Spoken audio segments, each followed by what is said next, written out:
All right. I'm going to get some water before I start talking. Sorry. Welcome back to the RH Podcast, your home to the last week of retro handheld news. I'm Stubbs, joined once again by my co-hosts Rob, the Retro Tech Dad. Hey, everyone. Aish Talks Tech. Hey, everyone. Producer Ban. Hey, everyone. The Banducer. The Banducer. And our special guest, the love between the three hosts. We're here again. We have lots of good stuff to talk about tonight, such as the new PowKiddy RGB10 Max 4. That's a lot of word salad going on. We're going to do hands-on with the new G8 Plus and talk about a little bit of controversy surrounding Humble Games. I know the difference. And Humble Bundle, there's confusion. So we'll talk about that. Live chat, how are you all doing tonight? I hope you're having some good time. Have a good drink. I think everyone's pumped. We're ready. Pumped. We're ready to do this. Pumped for podcast time. For you listening to the show on our podcast affiliates, I hope you're having a pleasant day, evening, morning, wherever you might be. But to start things out, we're actually going to get serious for a moment. So I'm going to turn the music off. So last episode, we had our buddy Dead Fred on the show. And you probably didn't notice. We didn't notice that halfway through the show, his demeanor might have changed a little bit. And he was just a complete professional. And after the show, he let us know he got the news midway through the episode last week that his mom had passed away while watching our podcast somewhere midway through the show. And he was just processing, kept it together, and stayed with us. Totally. If I was him, I would have said, you know what, let's drop. But he stayed with us, and we appreciate that, Fred. So he said, hey, I'd like to do a quick moment of silence for your mom on the next episode, because that's a first for us. That's wild. And I'm just so sorry to hear it, man. I cannot believe it. So we're just going to say you were a real one, Fred's mom, and Pamela Jean Gray. Thank you for supporting your son. She was very excited to watch him on the show and was proud of him that he would be on, and she got to see a little bit of it. So take a moment, think about Pamela.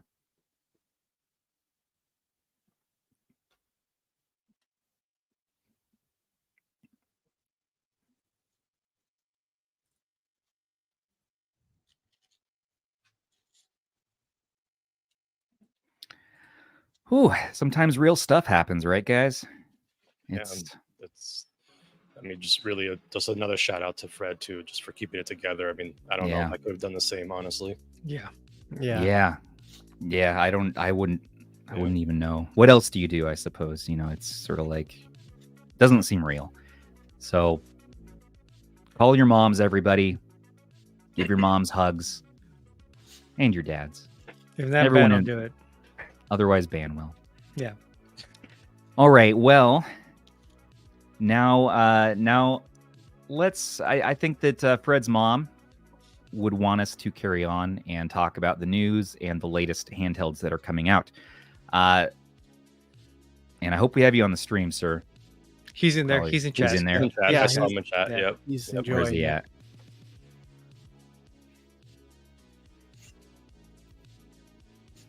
He's not too far up yet. There we go. Yeah. I got him. She didn't understand my gaming, but she loved this for me. And that, I think, is love right there. Yeah. That is the best. Well, you ready to talk about some potential e-waste? Hopefully not. This actually looks pretty cool. This is the PowKiddy RGB10 Max 4. So this is a new 3588S. This will be the most powerful handheld that PowKiddy has ever made to date. James DeWitt's first shared this with us, and Aish, I know you shared it on Twitter first, but they're using the shell of the old PowKiddy RGB10 Max 3 Pro heart. Dan, I think you had one there. Which I believe is only a temporary thing. So there's really? Else coming out. Yeah, I was gonna temporarily. I was gonna say there's no way that could confuse anybody. No. Yeah. Yeah, so it's gonna look like this for now, but maybe this is just a render, like you were saying, and they're gonna actually use a different shell. Is that what I'm hearing? So they are actually testing with the Max 3 Pro shell, but I guess it is not the intention to use that as their final shell. So they're going to be changing it, I guess. The X55 shell would make way more sense for this. It would, but they need different buttons. Yeah, especially the shoulder ones. Just not those. But I'm just saying the general layout of the X55 would make more sense for something like this. And as far as specs go, Rob, do you have that link there? Let's pull this down right here. People want to know. Yeah. They're asking about Hall sticks. And make sure to pause it so it doesn't scroll to the next image. Yeah. We will never do that. Okay, so as far as specs go, PowKiddy. Looks like we have a 1280 by 720 display resolution, 4 gigabytes of RAM, Wi-Fi, 16 gigabytes of SD storage up to 256. We got, it says 1 watt speaker times 2. Okay, so stereo speakers, 5,000 milliamp hour battery, 15 watts for charging, 8 hours battery life, 3 hours charging time, 2 USB-Cs, standard 3.5 headphone out. I think 15 watts is the operating wattage for the chip. Yeah. Got it. Okay. So it maxes out at 15 watts. Yeah. Which, good luck with that battery life. That's concerning. Yeah, for sure. Okay. All right. Sorry. So didn't mean to interrupt. Just wanted to clarify. That's okay. So this will be the most powerful one. I mean, the previous devices that have used this chipset with GameForce Ace, we call it GameForce Aish. As you should. Yes, and the OGU, Odroid Go. OGU, yeah. So that means this plays up to some PS2. Is that right? So it depends. Yeah, but it depends if you're playing. Even on Linux, you will get some PS2, but you'll get a lot better PS2 if you're using Android. Right. Which kind of makes me wish this had more RAM, because there will be Android support because of the chip it's using. And with 4 gigs, it could have been 8 easily, but yeah. I feel like they're trying to aim for something here. You know, the most that they've done power wise up till now is what, the T618. Yep. Well. Yep. Not a full T618, but yeah. Well, it was. So chip, remember, the T618 chips that we got had things going on underneath the hood to make them run a little bit better. Like if you were to grab a 618 tablet or even a phone with a 618, you were going to get similar performance to what PowKiddy had. That's actually a good point. Yeah, they just didn't do anything special to it like Retroid did. Retroid did a lot to get that thing to squeeze out as much as you can out of it. And of course, our man Gamma too, doing magic with the Ambernix stuff. So that was good. Definitely. Yeah, and also Michael Benny's wanting to know: does it take a new handheld to revisit Pickle OS? Bring it back now, y'all. Can't do it. I have a question though. Does anybody know if this is the 3588 or the 3588S? It sounds like it's going to be the 3588S. Yes. Okay, that's what I was thinking. It would have been really cool to get like the full size 3588 though. It would be. One thing that I did notice that's nice is that the screen is supposed to be a higher resolution than the 3 Pro. It's got a 720p screen, so that's nice. Well, 3 Pro had a 480p screen. Which is good to know. And as far as software goes, it looks like this is going to be rocking Jealous or Rocknix. So that's what we know so far. And the team of Rocknix is interested in the device. And also people are wondering what it's going to cost. And well, Rob, do you have a screenshot of PowKiddy themselves saying what the cost is? Oh no, I don't have that, but I know is it the one I'm thinking of? It's the RGB10 Max. It's in the same article, Rob. Oh, down a bit. My bad.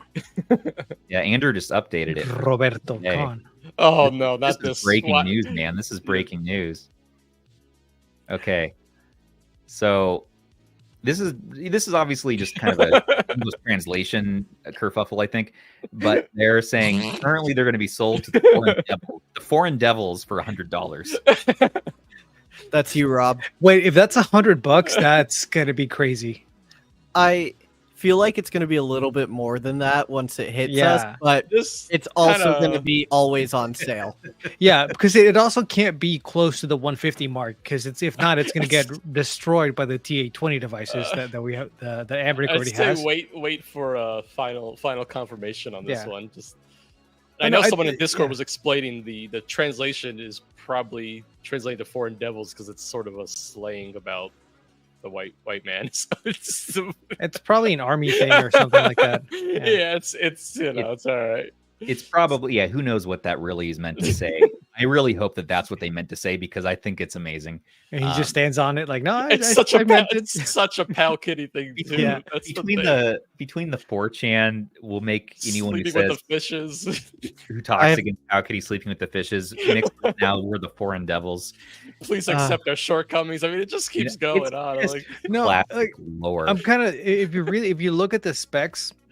That price actually does kind of make sense. Like 4 gigs of RAM, they're only using 2.4 gigahertz Wi-Fi, so no 5 gigahertz, and the battery is still kind of small. They might be reusing a shell. They already have a bunch of those screens on hand. Like they could actually hit that price just because they already have so much stock laying around of some of the parts they need. And if they do that for 100, I can see this being popular. If it's closer to 150, I don't think so, just because, again, we already have options in that price range that work better. Yeah, no, it's true. I mean, we have lots of options. The GameForce Ace is not one of those that you would want to use, but there are plenty of other options. How much does the OGU go for nowadays? Well, I just sold you mine, banned for what, $10? $20. $20. This is the second one I bought. My first one I paid $15 for. But you sold for... I know they weren't they clearing them out at one point? Oh, yeah. They were like half off and yeah. You got the game. I got the GameForce Ace. Most of the... Don't get this. Oh. If you find one, don't get it. now you tell me. Well, you make bad decisions anyway, so... I don't think it matters what we say. Yeah, you're going to get it anyway. This GameForce Ace. Yeah, for like 75. Yeah, right. So we don't know when this is coming out. James Duetz, our contact there at PowKiddy, is going to be letting us know as soon as he knows. So we'll let you all know. Yeah. But he kind of just dropped this on us, like random in the middle of the night. He's like, "Oh, hey, you guys can announce this." But he's known about this for quite a while, and he's been excited to share. And I like the different color options. I think it reminds me of the RG505 from Anbernick with that DMG look. And then the blue shell, I mean, that's... Yeah, I dug out this guy just because I wanted to remind myself how that is. Yeah. I got the 90s PC color. Yeah, I love that one. I love this one. It is a nice color. It actually is pretty comfy in the hands, you know? And I got to say, the shoulder buttons, even though they're inline, are so quiet. Kind of a weird difference coming from the Ambernick stuff. Already better than the GameForce Ace. Nobody liked that handheld. I appreciated it. I liked it. That's why we attempted to make our own OS. We didn't make anything for it, by the way. That thing needed to cook a little more in the oven. That was the problem. Made an awesome lineage build for it, and we were going to further improve upon it, make it user friendly. But then the next handheld came out. You know how that goes. It's hard to keep our attention for too long on any one thing. That's what happens when you release so many in a go. There's so many. It's like you try to hold on, you try to keep up with it, but they just keep on coming. And amazingly, PowKiddy's actually not the craziest out of all of them in terms of releases, so they're pretty slow. Oh yeah, they've slowed down a lot. Man? Oh no, I was just talking about talking trash or no. If I was talking trash, I'd grab the 2023. Oh, how dare you! How dare you! Low blow. This man has a quick wit. Yeah. I appreciate it. I would be fine with them just reusing that shell. Like, do whatever you can to keep the price down so that you can actually have a successful console, because the more people get the hands-on with this, the more we're going to see development for that 3588. And we've all wanted a more powerful Linux option. And that's really kind of what excites me about this chip. The Android, I don't really care because we have better Android chips anyway. But for Linux, it would be cool to see kind of more development on that side of things. Well, what's interesting too is that the Max 3 hard is what do you call it? 115, I think, on PowKiddy's website. So yeah, the question is, are they going to drop the price of that? It's probably going to get like blown out anyway. Oh yeah. Like, how is that going to work? They're going to sell the Max4 for less than. I mean, the X28 is currently like $100 on AliExpress from their store. So it's like, I never got one of those. Neither did I. But it looked cool. But also, personally, I wish they had used more of like the RGB Max 3 shell for this one. Agree with that. Like, I love it. Those grips, though. Yeah, they might still do it. And they said that's only for testing, so it's not the final build. I hope that's true. I really do hope that they actually design a new shell for it. Yeah, no, guys. Well, I mean, we'll see. And also, Matt was saying, "Hey, what is on my CRT TV today?" I have sad news. My CRT is no more. The tubes, something blew out in it. It doesn't show an image anymore. So I'll have to take it to a CRT tuber repairman or woman. Now, have you tried hitting it on the side? Yeah. No, that's just don't attempt to repair it yourself. Was that a thing with CRTs? Yes. Every time, like anytime you would get like black bars, no, smack it and it would work. Well, it's gonna hit it off the shelf. Yeah. Oh, the Fonzie technique. Gave it a good old whack. I was gonna make the joke of like maybe I gotta put like my small CRT like right here. Hit it. Stubbs ripped. Oh no! What did he just break? What is he throwing around? Why? Oh, he's got D's nuts. Almost broke D's. No, don't break those nuts. We sent a pair to Michaela. It's worth a shot. Hey, I had a CRT TV when I was a kid, and every time I would get like those black bars like moving too much, like visibly, I would just smack it and they would go away. Rob, that blue pair is mine. So I did not fix the CRT. No. Now it's bright white, and I knocked a bunch of handhelds on the ground. But I call that progress. No, we made it a little bit. Got these. Better the CRT than the goblins. That's true. That's true. Okay. Well, should we talk about what's next today on the old agenda? Oh no. Yes. Come on, Rob. So excited. He's just... I don't even know what it is. This isn't on our topic list, but okay, we'll talk about it. Okay. Sure, it was. Huh? I didn't put it on there. Oh no. Well, it's on here now. The Discord pin. Rob, how could you do this to me? No, XU. Oh, that's right. That's next in line. It's all right. It's right. So everyone who's listening doesn't know what Rob's showing me. He's showing me a giant thing called the Sugar Cube Small Universe X Sugar Cube handheld. It's a metal Game Boy and has a rotating screen for some reason. We've seen this a few times in the past. We've talked about it. And now they're showing that it's closer to a production phase. It's real. It's an actual real product, not just a render. And they have a prototype here. It's very shiny. It's very futuristic looking. It's very interesting. The problem is that it's not going to... Well, is it going to be a 1-to-1 screen now? Did they change it? No, it's always been like that. It's not 4x3, but it's slightly wider. Which it just doesn't make sense. I don't hate this handheld. I think it would be a cool idea, but the screen doesn't make sense. Like, I mean, with the metal though, it's got sort of Turtle 2 vibes. But oh no, I like the. I know Nara Makes Games is really hyped on this. Okay, so they actually put a real D-pad in though. That's an improvement. Yeah, I'm not ruling it out. No, I mean either. It looks like a nice handheld. I just don't understand the screen gimmick because this aspect ratio is so close to a 1x1 anyway. Like, there's not much to take advantage of it for. Michael Benny brings up a good point. Why have it rotate if it's a 1-to-1? Right. I feel like it's like almost 10x9 or 8x7. It's really crisp IPS. That's IPS, right? That's not OLED. I don't think it was OLED. Do they have anything in the description of the video that might give us some extra clues? Let's see. No. Nitrix usually has very limited. Oh, Andrew said OLED. Oh, it is OLED. Okay. Nice. Yep. Huh? Maybe Stubbs has a discerning eye. Don't rule out my eyeballs just yet. 3.9-inch OLED. Yeah, look at the contrast. I was going to say that's the nicest IPS I've ever seen. So that's got to be OLED. Why was that video in like 12 FPS at first? I don't know. So look at that chrome, man. Andrew's adding more to the information. He's saying it's a Snapdragon 888. 888. Oh. Wow. Okay. This thing's getting weird. Now it's going to be expensive. Now I'm less interested. If anything about this is wrong, you can blame Andrew. Yeah. Huh. Wow. That's not too bad. I guess if the price is right, this is kind of a cool little thing. Huh. I mean, it'll do really good PS2 and GameCube, but there's no analog triggers, and that D-pad just moved off.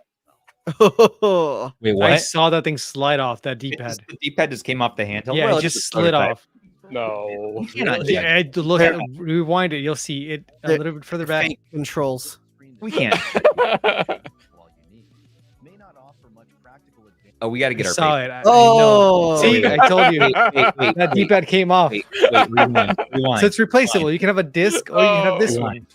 That's it. They chose 2 different D-pads. Oh, is it magnetic? Oh, it's on purpose. Yeah. Okay. Yeah, that's on purpose. Yeah. Okay, so they probably have like that circular one as well, so you could swap them out. Yeah. Look at the coloring though on that screen. That's kind of interesting. Okay. There's a lot of. Yeah, go ahead. Oh, it's got to be Android. This has me. Yeah, it's Android. Well, It's yeah, Android. Okay. 40% to 50% more hyped than before. It's definitely interesting. Wow. The only thing I don't understand and what I feel is just gonna bring that price up for no real reason is that rotated screen. Yeah. Like you don't really need that screen to rotate with that aspect ratio. I don't quite understand that part of it. Yeah. It would make more sense if it were a little bit wider aspect ratio. Yeah. This doesn't make any sense. Yeah. That's fair. 16:9 rotating screen. Rob, this is the best accidental topic of the year. This is actually even pretty cool. Yeah. Hey Ben, even 4x3 rotating would be pretty good. Oh yeah, that's what I mean. Like it would have been much more interesting, I think. Yeah. I was absolutely joking about 16:9. I don't even think that would work. I wouldn't mind it. Actually, 3x2 might be like the best one because I'm pretty sure you can fit 2 4x3 screens stacked on top of each other. Right? Or is it 16:9? No, yeah, it's 16:9, isn't it? For like DS emulation, you know what I'm saying? Like you rotate it and now it's a vertical and you can have like, but I'm not sure if that's the right aspect ratio for that. Anyway, a wider screen would have been cool. Correct. It's just for Aish, I'm in agreement with you on this one. I think I love how they rotated it and it's like it's the same picture. I don't think the rotating screen is necessary here. Yeah, no. It's a cool idea. OLED, Snapdragon 888, those two things with decent controls. Yeah. That's all we need. It looks taller. We'll take it from there. Yeah, but it looks like it just turns off part of the screen to make it look taller. Interesting. It's just a moving part that is just more prone to failure, but it still looks cool. Initially, it was turned off, but about the chip, but it makes sense, kind of. Hey, it's the first time that the real thing actually looks better than the render. The render looks just not good. Oh, we have a super chat. Hold on. Oh, we have. Sorry, guys. Continue talking. I have something exciting to share. One moment. Well, Michael Benny's chipping in to help us purchase a DMG. I wonder how much the thing is going to cost. I know we're going to be talking about it in a little bit. He also mentions the analog pocket metal, and just for anyone who's like worried they're sold out, you can still buy silver, gray, and black. You know which one I think would actually work and closer to that price range for like a high-end vertical handheld would be like the 405V. Like that kind of design with a more powerful chip. Nice. I could actually see that making sense, but not these like 1x1 handhelds. Sure. I'd hold that in my hands. Yeah. Listen, guys. You guys think this will be more money than the DMG coming out? Probably because it's from they're a smaller company, right? Yeah. All right. Here, Rob, I'm going to take this off the stage for a minute. I just want to say, Michael, Benny, thanks for the super chat and the donation. We actually have new super chat videos to play when someone donates money to the stream. It happens to be in a sort of way of collusion. Michael Benny's also who made these videos, so maybe we're just testing it out. But either way, thank you, Michael Benny.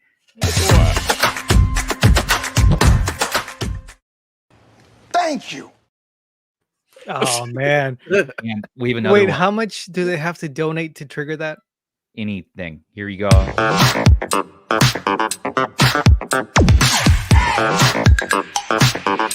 You're breathtaking. Watch us just get like a bunch of like 10-cent donations in the whole episode. I was gonna say, you guys didn't tell Zoo about this, right? No. Okay. Nobody knows. Okay, nobody tells knows. Now everyone no one tells knows. Zoo because he's about to come in here with 10-cent donations over and over and over again. That's what I was thinking. You just get a bunch of those. I don't think you can donate 10 cents. I think you have to donate $1 as a minimum. Yeah, Okay. I think there's a minimum. Even still, he might find that worth the cost of admission. So I think so. I mean, it's at the end of the day, it's going back into RH anyway, so he might see it as an investment. So joke's on him. Tax write-off. He's investing in himself at that point. Okay, everybody. Well, moving on to the next subject, we got MagicX, who made the illustrious XU10, is back with the XU Mini. We talked about this a little bit in the past. Pre-order is just opened in this last week here, and as far as I know, this was gonna happen. they've already shipped. Some people have already gotten them. And Ra, let me add your. Wait, you're the one with the screenshots for that. I'm the one in this one. I recently ran a Google search of. Nope. Oh, what? What was that? Or a ad sponsor. That's not the right thing. Give me a quick minute here, sir. That's the one off Discord, correct? Yes. Okay. Oh no! Here we go. Here we go. It's happening. Oh. I knew this was gonna happen. What are you guys talking about? Look at the chat. Stop. What did you do? Oh no. And there's two. Thank you. Thank you, Digital Jedi. It looks like the minimum is $2. Wait, no. And there's $1. Should we make? We can make a minimum.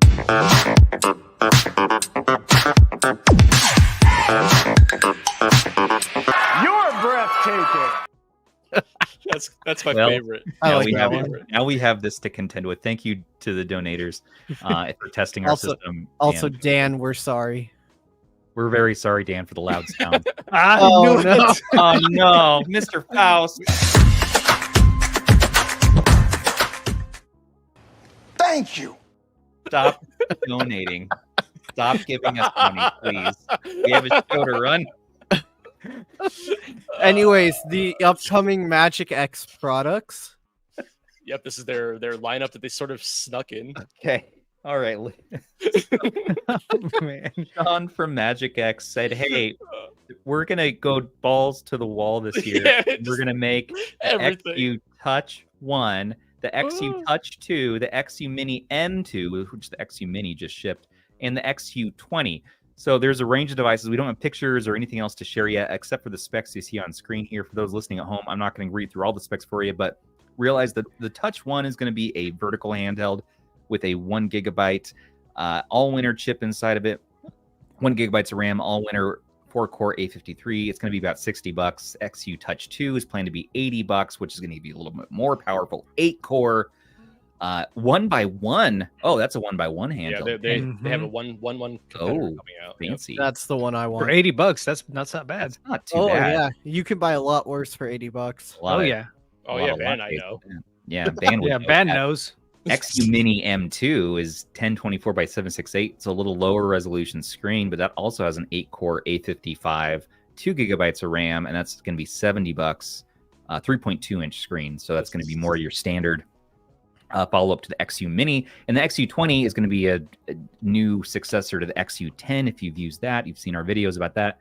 That actually has 4 gigabytes of RAM. They're going for a 1280 by 720 5.5-inch screen, widescreen 16 by 9, has an arcade 3576, so which is another unique SoC from MagicX, which is nuts. And that's going to be $100 on pre-sale. So that's going to be their top of the line model. This is really those are some interesting specs. I hope these all come to market. Oh, Andrew, thanks for the donation. Thank you. Did anyone notice that Zoo's head is in the middle of that? Yes. Did. Wait, There's what? two more. The Zoo's head. Oh, we got more. Thank you. I didn't know that. I just saw that now for the first time.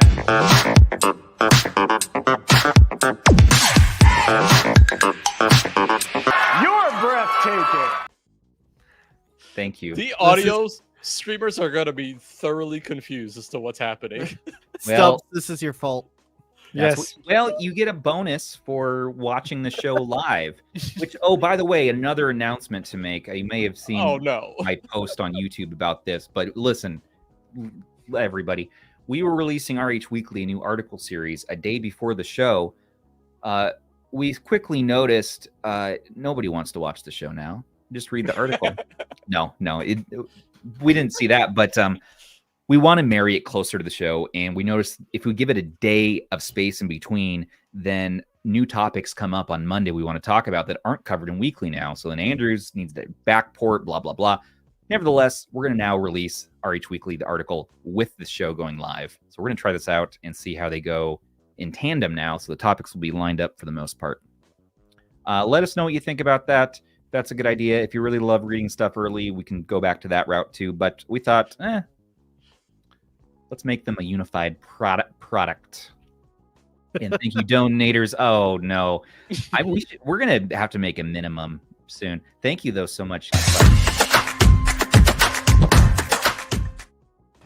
Thank you.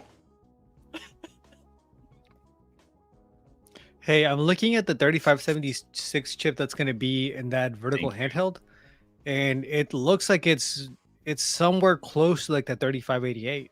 Ooh. Within that Really? range. It's not.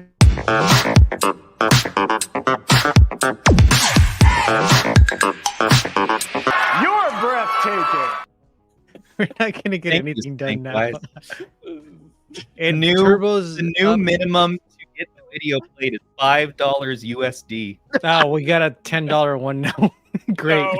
No. Your pair fun. Thank you, Matt. Wow. Thank you, Matt.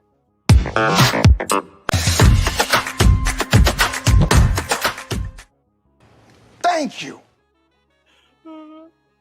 Thank you, Matthew. Oh.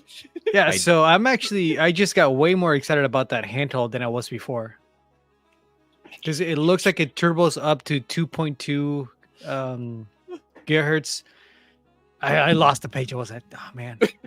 All right, never mind. Yeah, the new, so that vertical handheld from XU, the one with the 35, MagicX. yeah, 3576. It looks like it's XU somewhere around that like 3588 power range. So that should be pretty exciting. Yeah, that one, Arcade 3576. So that should be pretty interesting. Pre-sale $100, which kind of makes me feel like PowKiddy will actually end up being around that $100 range. Oh, But for $100, Linux and fairly capable, that's pretty cool. And we have another chat. Oh, never mind. Oh no, Sean, I'm so sorry that we lost you as a viewer. We'll have to turn down the volume in that video. Get Dan on it. We'll fix that. Sorry for being so loud. But okay. This was a good experiment. Mm-hmm. MagicX, cool things on the way. XU20, XU Mini M2, XU Touch 2, XU Touch 1, as well as the new XU Mini M is up for pre-order right now. And that looks really cool, by the way. I know we've talked about it a little bit, but I'm excited to get that and put the new SoC through its paces. So let's do that. Rob, what do we got next in today's little podcasty poo? We got some Ayaneo action coming. Oh, another one. Yep, and this time around, it's we've already talked about. So this is going to be the new DMG and the Micro. Well, yeah, this is going for sale though on the 31st. So you finally can put your whatever on Indiegogo. You can finally back both the DMG and the Micro 8 a.m. Eastern Standard Time on July 31st. It's going to be up on, did they say Indiegogo or on their website? Indiegogo.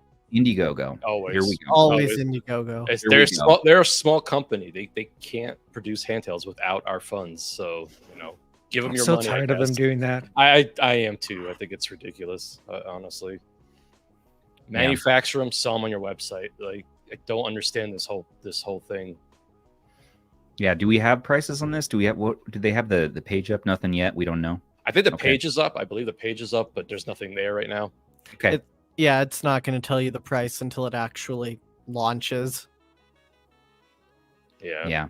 I'm very curious to see where it ends up in terms of pricing. I am mostly curious about the Pocket Micro. The Pocket Micro has a chance of actually being under 300, which would be nice. Hopefully it is. $299.99 for a G99 handheld. And 9/10. I hope so. That should be $100. Should be, but this is Ayaneo. Yeah. No, we're going to see that. The Micro's got a Helio G99 that goes in budget tablets and cell phones. So it's like, add the Ayaneo tax on top of that, and you're looking at what, $250 maybe? If it goes for more than that, it's like, that's tough. Okay. So pre-order that if you're interested in this in a few days. And I'm interested of the two. I really like their Micro, their smartphone sized horizontal there. The DMG looks maybe a little bit too rich for my blood. That's how I'm feeling so far.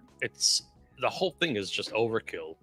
Why? It is. Why does it exist? Especially with that chipset. It doesn't make any sense. And why put the stick that low? Yeah, because they can. Because it's Ayaneo. Sounds about right. So that's all well and good. But have you guys seen the news about the Humble Bundle controversy, the saga? So to clarify, I know our thumbnail is what could be considered clickbaity, but it's to bring up the discussion of, I was confused as well.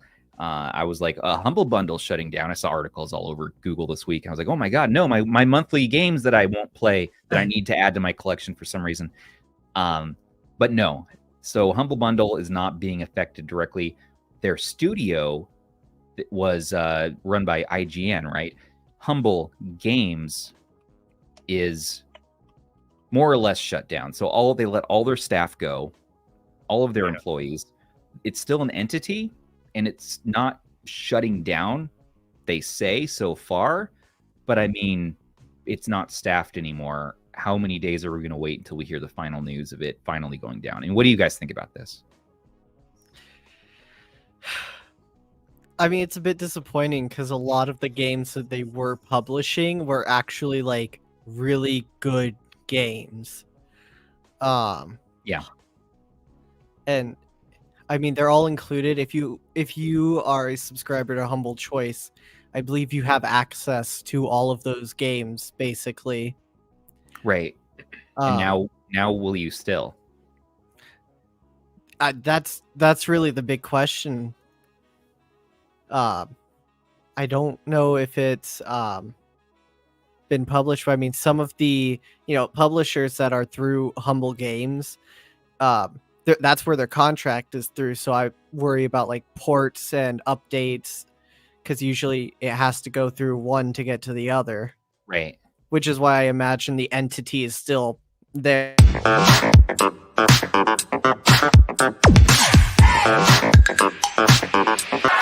breathtaking. Thank you, Sony. Anyways, thank you, iPod chips. Continue, Ben. That's why I imagine the entity is still there, so that maybe once they get through whatever the heck they're going through, maybe then some of these game studios can figure stuff out going forwards. Yeah, I hope so. I have no control over the volume for that video. We'll just have to remake the video at a lower volume. Yeah, Sorry, someone. Thanks for trying out our pilot episode today. With Please don't give us any more money. for today. Why'd you have to If say you're that? gonna give us money, sue Michael Benny at the same time. Thank you, Zoo. Did you guys do this as punishment to Dan because the Brits Yes. can't make a good D-pad? None of Well, those. he finally had one good, like, solid episode to like record and edit. So now he's just doing this to make up for it. So you're saying I shouldn't have any clanking going on in the background then? No, maybe I should go start like a lawnmower outside. Thank you, Cat Max. Thank you, Eddie Maz. Edis Maz. Eat this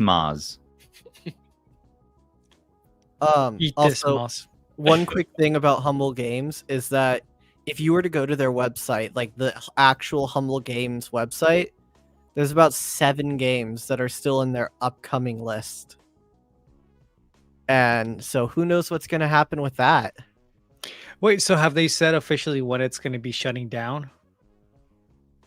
Well, I believe they've already laid off. They already laid off their Yeah, entire they've team. already But so that doesn't necessarily mean the service is going down right now, though. They could just have some other skeleton crew keep it going until like an X date, which happens a lot with companies in general. Well, I mean, Yeah, I think it is a total, because I think even the article says it's a total closure of the company. Okay. Basically. wait, Andrew's man. saving us again. He said existing game production has been handed off to a third-party company. So Humble Games is done. It is shut down. Yeah, But they don't want to officially say that, right? It's very confusing because I'm fall confused. under that umbrella. I'm very yeah. confused. So when the announcement came with Humble Games, people were like Humble Bundle, and they were. Well, no, going isn't with that. Humble Bundle its own thing for like charity events? Like, there's really no reason why that would need to shut down if it's has nothing to do with like the department that does the actual publishing of games, right? Well, and they stated it's a reorganization, according to Quadzilla here, and they're outsourcing to external studios to finish the projects. So it's sounds like a mess. It Sounds like a seems like mess. just another casualty of like 2024 general gaming landscape. Like, it probably just wasn't like producing revenue for them. just like my CRT. Yep. Gone too soon. RIP. Oh, man, I don't know, guys. What's important to me personally, I haven't played too many of those Humble Games studio games, but what's important to me is that Humble Bundle, the service that takes my money every month that I don't need, is still going strong. That is still happening. Yeah. If you do ever want to play any of the Humble Games, definitely check out Slay the Spire, though. Oh, Such a good game. Because I mean, you can see there's someone, I think, wait, which way am I this way, who has a video about Android games for touchscreens. Slay the Spire is definitely one of the good ones there. It plays so good on anything, really. If you can get that thing running on anything, just play that game. Yep. That's good. But All right. have they Well, published anything It's a recently? dangerous game. Sorry, Though, I Stubbs. warn you in advance. Oh yeah, you will get lost in that game. Yeah, for sure. Yeah, and lost in the way of like your family worries about you. Oh, Have they published anything recently though? Like any big indie games? well, They have to look at the list of games. Like I know they have their name associated with some really quality games. I just don't think that they were critical successes. That's the biggest problem. Yeah, I and mean, that's. Go ahead, Ben. I was just gonna say, yeah. They're just the publisher, Mm-hmm. and so like these developers are the ones who's like really helping these things win. But they've been, yes, Andrew, you're right. But they've been publishing a number of games even up through this year. Maybe not the big ones that everyone recognizes, but I mean mean, that's probably the thing though. They're not having enough success to justify keeping it going. Like if Microsoft had to shut down studios.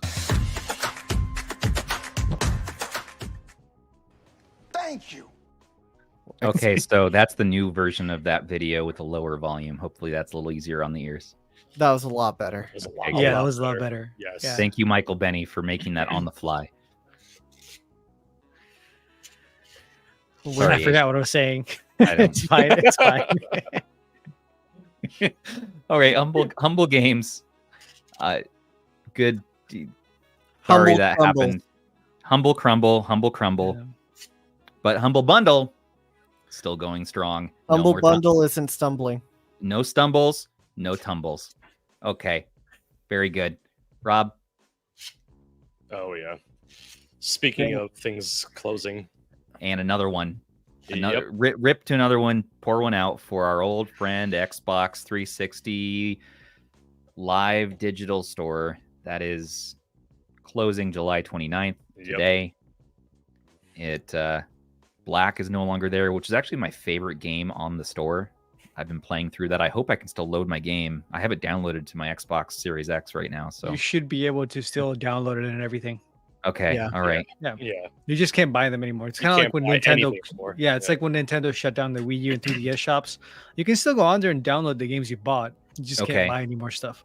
You just can't get any new stuff. Well, hopefully everyone got a chance to get out and get what they wanted. But it brings up a good point. Rob was talking about this before the show, is the fact that now this is going to give way to more Xenia use, more emulation, because you have no other ways. Like Nintendo, you have no other way to play these games now. There are some games that are truly locked to the Xbox 360. Yeah, that's what I was going to say. That's done. Right. Yeah. Like there's Xbox X. It's probably been the best one so far of keeping like their bigger, more popular titles still accessible. But you still have games like Fable 2 and Fable 3 that you can't really play anywhere else other than the 360 that you're not going to have access to anymore. Yeah. So I bet we're going to see the used market for 360 go up a bit too. People are going to be buying those and getting stuff on the hard drives and playing it, or emulation, which kind of leads into the whole hopefully you own the game, but too, piracy, because I mean, in many ways, if we didn't have the piracy from back in the day with Xbox 360, then a lot of this stuff wouldn't have been archived that we could use today with Xenias.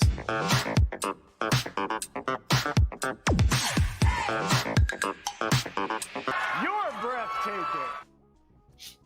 Sorry, Rob. Wait, so are we going to have the $5 limit or not? But now it's a $5 limit. From now on. Right now. That's as of now. I think we still owe Clef one, though. We did one for Clef. Okay, never mind then. I believe. Right, we're good. I don't know if we did. His Canadian money is weak anyways. Yeah. That's the one, like $3. And Lixzilil 2. Thank you for your... I'm going to make it all to count. It's going to be so ridiculous. And I'm going to comment in the chat, and I'm going to donate money.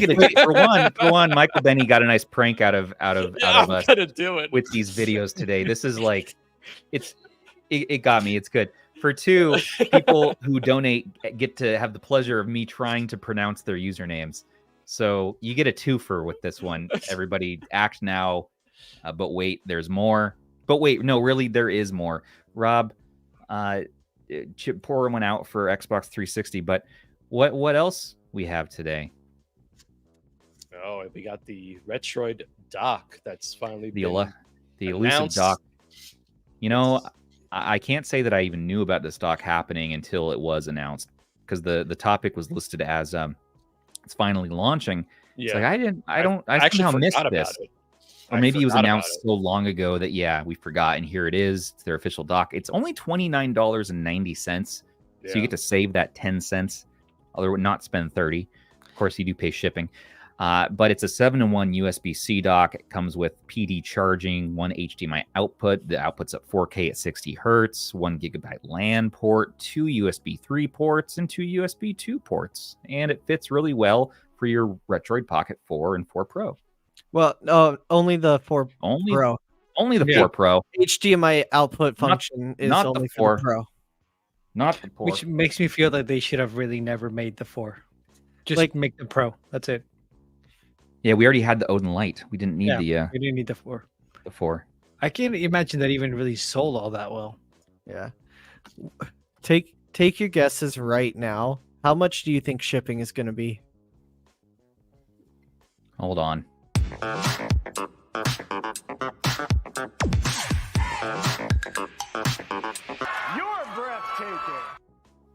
Thank you, Sean.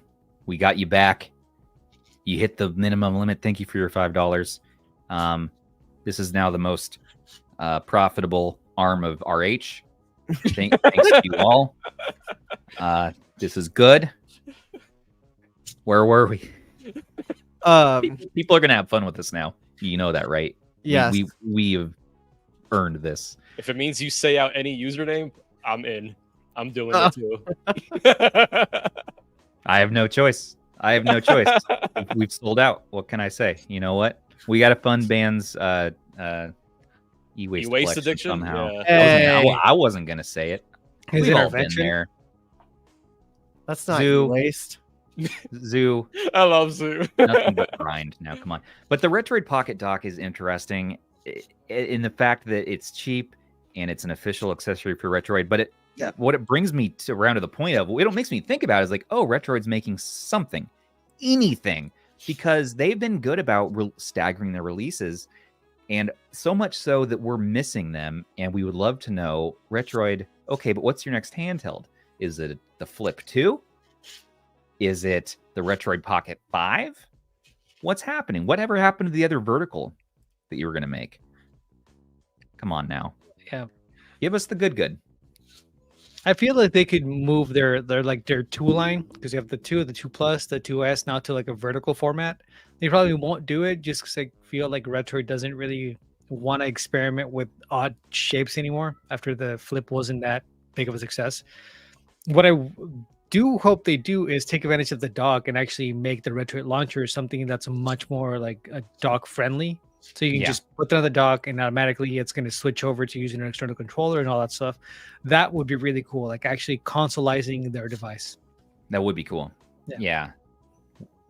Which is great. I mean, but you could use this with your Odin 2 dock, couldn't you? It should work. If it fits, if the actual opening of the dock itself fits, because it might be too narrow. And people are asking Retroid on Twitter here, is it going to work with the Steam Deck? And Retroid says, in theory, it should, but hasn't been tested officially. It's upside down. Which, upside down. Yeah, I mean, I wouldn't personally use it with a Steam Deck. Yeah. It's probably just like a generic USB-C dock that got put in a nicer shell with their branding on it. So there's really no reason why it shouldn't work. It's just going to be awkward to put it in there.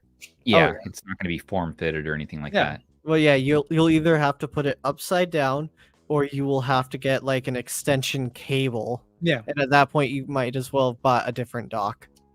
That's already kind of what I do with the Odin and Odin 2 is just I'll put them upside down and just plug them in that way. Sure. I'm not going to be using it anyway. It's just dock now. It's gonna still though. You're gonna look at that and be like, "The hell?" I mean, because it's gonna press down on like the shoulder buttons, won't it? If it's upside down, you're gonna get accidental pushes. Yeah. I haven't had that issue. I'm gonna say no, dock. If I'm putting it upside down, I'm gonna probably just say, nah, I'm good. I'm all right. I'll do something else. The Ayaneo dock, I got it one for like $40, and it works pretty well with most of my upright handhelds. It doesn't surprise me. Like most of these are just generic USB-C docks, you know. And that's why you don't spend $100 on the Ayaneo one. I'm getting a cramp. Plus shipping. No, it actually doesn't press too the buttons down at all. No, it doesn't press the buttons down. Well, you know what? You got me there. I didn't have to use an extension cable because of the Ally X. It's too far off to the side and it's too thick to fit on other docks. But nah, this works fine. It's not pretty, but it's all right. Well, it is nice to get accessories though. I'm wondering if they're gonna wait until next year to release their next, like the RP5, or what they're gonna do. And if they do, where would they even go from the chip that we have right now? Because do we have like a more powerful MediaTek option available? I'm sure we do, but not for like they're definitely gonna be used on handhelds. Yeah. There's MediaTek chips that are supposedly can go toe to toe with the 8 Gen 3, but I don't think we're gonna see anything like that. We're not doing that yet. No, and Retroid isn't that kind of company. Yeah, they're not. That's what I see. Yeah. I mean, they tend to be, for the price range, they're the ones that push power the most. It's usually them, and then Ambernick and PowKiddy will try to copy that tier with something somewhat comparable. You got game console under that copying the copy. Yeah, exactly. But this time around, like Retroid came out with the D1100, and everybody was like, "Well, that's you got this." Like nobody really wanted to do it, which was weird to me. That Ambernick didn't come out with like a. Well, I was going to say even Kinhank is hopping on this train too of the clones. Yeah. Like they're making a vertical handheld now. We'll talk about that next week. But you can buy it, by the way. Please no. I'm Please going to. Do not buy that. What even is that? What is that one called? The K36. K36. K36. It's right now we have 2 vendors that are making it, I believe. No, it's $28. No, really? I thought the Kinhank version was more money. Nah, don't. There's an early bird coupon. Don't. Oh, Andrew bought that. Apparently, Dan already bought it. Already. No, I didn't buy it. I didn't buy it. What were you saying, Aish? Too late. No, I'm good. I'm just remembering how much I like this thing. Yeah, I like anything that will make you fall in love with the things you already own. I'm a fan of. That's the key. No, for sure. I was shipping out some handhelds today. I sold a few that I wasn't using, and while I was going through stuff, I started like tinkering with stuff a little bit, and like, oh, I haven't used my original 35XX in so long. Like, man, I love this thing. Yeah, I was using the one Aish that you actually sent to me with the screen that's slowly deteriorating, and I was like, it's slowly just being consumed by blackness, but it still works, and it's still that particular unit because the D-pad, the fix is perfect on it. The buttons are perfect. The back buttons are like, the feel of it is so perfect. Just you can't see more than 70% of the screen. So it's sort of like expert mode, I call it. But I was playing Spyro today. I could swap the screen. I could swap the Mobo. I could reshell it. But let me get the one I'm talking about here. Yeah, I did that with a couple of 35XXs, and the screen swap actually isn't that hard. It only takes a few minutes. Yeah, and I could do that, but yeah, I could do that. But this one still works, and people can see what I'm talking about here. But this only happened because I dropped it at some point. Awesome. But yeah, the color purple shell. We got this, I think, Cloud Life buttons. But you're gonna see that sometimes I turn it on and the screen isn't. Oh, see, it's better right now. See, earlier when I turned it on, it had consumed like this whole area. And sometimes it's not there at all. I don't know what the issue is exactly. It's a no radar mode. It's cool. Yeah, right. There was something about that like screen though, like that V1 screen that I feel just looked better. The V1 screen, right? Yeah, it's a conspiracy, I thought, but the V1 screen pops. Like, look at that. It looks better. I remember that one. It looks better than the ones we have right now. I've never had a better 35XX than this exact unit. So it's like I'm playing it until it just doesn't turn on anymore. I gotta compare because I have a V1. Yeah, there's a difference. When we first got the Plus, like we did a comparison live, and we were saying that there's the screen on the original one looks slightly better. They moved at some point. They moved, I feel like, to just a little bit more generic screen. Like the colors are a bit more washed out. But yeah, on this original one, I sat there on my floor here when I was packaging up. I just played this game for probably 20 minutes, getting completely distracted. I'm like, man, I love this handheld. I just love it a lot. I feel like we all have like that one handheld that we just forget. I forget to play it. And I was thinking like, oh, maybe I'll toss this in for somebody as a fun like little historical piece of RH history. And I'm like, no. I can't. I'm gonna play on this. So yeah. But that screen swap, if you ever want to do it, it's like a 15-minute job. It's not hard to do. Not just too bad. Blow dryer. Yeah, just blow dry it, remove it, put a new one in. That's it. And you can put a screen from any of the 35XXs except for the flip. But yeah, but this one has the V1 screen, so maybe I'll just keep using it till it. I'm good. Like, it's funny to me that it has that. It's the only handheld in my collection that has something that wrong. That any other instance, the OCD would drive me crazy. I'd have to replace it. But for some reason, I have a particular attachment to this unit, and so that was a magical time for RH. Yeah, it reminds me of like a good time at RH. You know what I mean? You get those emotional attachments to your handhelds.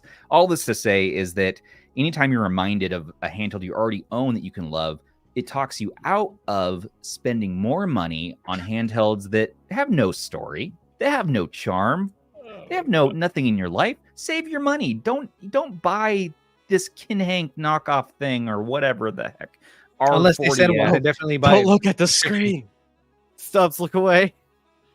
What? No, Ban. Oh, Ban. No.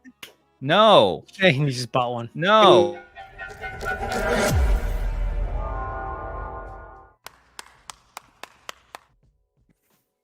That was just a thank you for you, band. That's a third. That's a third version of our super chat thank you that Michael Benny just made for us. He's having a lot of fun today. Just letting you know, it was $27. How do I say no? That's a pretty good price, actually. Where was you just said no? What's the link for this? Again. Well, now we know how easy it is to buy out. No, so no. You play the handhelds you already own and you love. Stop buying new handhelds. You know which one grew on me, even though I was sure I was gonna hate it. Is this Teach one? them with your money. The 40XX. I thought I was gonna hate it because I feel like that handheld, the 40XX, is just gonna come and go. Like everyone's just gonna. No comment. Yeah. No I'm comment. kind of liking it. 40XX. Yeah. Just hate the buttons. I love the V10. Competing with themselves at this point. Yeah. They need to slow down. They're hurting their own selves. 100%. They need to be like a Retroid and actually support the software. Like that's the one company we never have issues with. Like nobody buys a Retroid thinking, "What custom firmware can I put on this thing?" They just know it's gonna work. Right? Yeah. I think that says a lot. It's not that I don't. Oh man. I'm just gonna stop until after this. It is Maz. Thank you.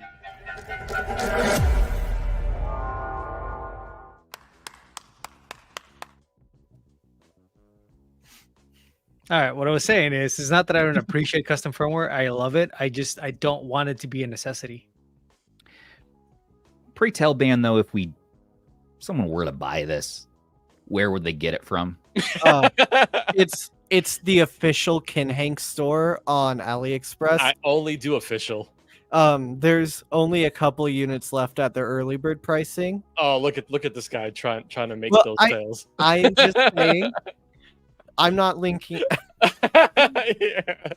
You know what I will say about that's like Amazon. Handheld? Only one left in stock. If you get a Kinhank handheld, that's hard to say. You're not gonna have to worry about ROMs. Yeah, I was gonna say. Yeah, it comes with a 12 terabyte hard drive. I need to experience the Kinhank setup. Rob, you mean this 12 terabyte? How many are left? Oh man. At least 3 that I'm going to be reviewing too. I don't need it. I don't want to review it. I'm done with it. Unless they're sending one for review. Kinhank, you know where I live. Okay. Now, moving along. I don't have anything next. Rob, what's next? What's next? Oh, to be fair, chat pretty much look at this, guys. Bought one already. Chat bought it out. You buy it, chat. Let me know how it is. Oh wow. Have you seen this thing, Stubbs? Have you seen this thing? The Nintendo Kawaii. Nintendo Koei? Oh, because it's a Wii. It's a mini Wii. The Nintendo Koei, but it's not really made by Nintendo. This is a pet project by Wesk Mods, cooking up something special. It's a Wii console the size of a keychain, and it has 4 controller inputs. Look at that. Isn't that so cool? It literally has a keychain on it. It's a little blue handheld with some CNC'd, anodized, laser marked, and passively cooled. Really interesting. So there's a link here in our RH Weekly article if you want in our description. I also have to just show this scale comparison. Well, one, what an absolute wizard. 2, please remove the Nintendo thing so you don't get DMCA'd. Yeah, well, yeah. Yeah, that's the only thing. Like, to get rid of the Nintendo branding, they're even though this is really cool, they're not gonna like it. Yeah. The thing the thing is smaller than a Nintendo 3DS. It's crazy. Yeah. How? That's wizardry. Dude, they've been working on this for so long. I don't know if you've been following like the Wii motherboard like cut down. How small stuff? They can be. Yeah, that it's insane to me. Yeah. But that's if you want to buy that stupid thing that Dan was just talking about, the K36, it is now on the screen. It is in the chat. If you want it. Here's the thing about the Kawaii Wii here. They need to remove the Nintendo thing even from just like their renders, but also the Omega, I think it's called the Omega trim is what they're using in this one, where they've cut the board as small as it'll possibly go and just somehow manages to still work is insane to me. I doubt the Joe 9 code doesn't work, ban. It's done. I was the last one. Sorry, guys. Thanks, Joe. Wasn't there an ETA Prime code for their store? ETA 9 might also work. Just by the way, I already really use it on quick, some e-waste. I know. I just want to say something really quick. I know it's not DMCA. Somebody put it in chat. It's just I'm used to saying it with Nintendo, Hey, and ETA Nintendo Prime DMCA goes together. $25. If you spend It's not 100, DMCA. Sorry, Aish. No, you're good. I was just clarifying something that I said a second ago. yeah. Really though, whoever wants to actually make this thing, I wish you the best of luck because I doubt anyone will ever want to sell it for less than like 500. It's so cool. Yeah. The I mean, Kawaii it really is really cool. There's definitely going to be like a market for it, but it's going to be very niche. So I got Zoo. I spent $25 on the RH card. Sorry, I got that stupid thing. So The Kinhank thing. there was one left. There was one left. I'll make a video about it. Oh no! I'm too curious now, Ban. I'm too curious. I mean, to be fair, this stream kind of already paid for that. True. That's true. Yeah, thank you, stream. That's true. All right. Well, you're gonna see a review now on the K36 from Kinhank. Sorry, Zoo. I'm sorry. Thank you. Thank you, Andrew. This thing looks cool, though. I mean, for the right price. I don't think it's going to be sold by anyone. It's just here's everything you need to make it. I mean, they might sell it. There's nothing against them making it and reselling it. Yeah. It's just Nintendo might not be happy with the branding on it, and that could be an issue for them. But if you buy a Wii and you chop it down, that's your Wii. You can do whatever you want with it. You're not exactly hacking it or doing anything Nintendo doesn't want to. It's just the branding itself that could be an issue. $500 AliExpress.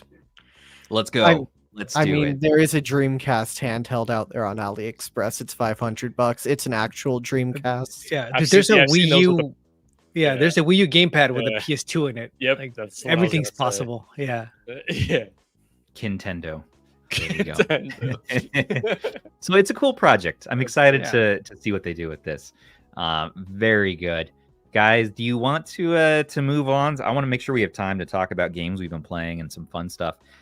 So let's do our affiliate sponsor segment real quick.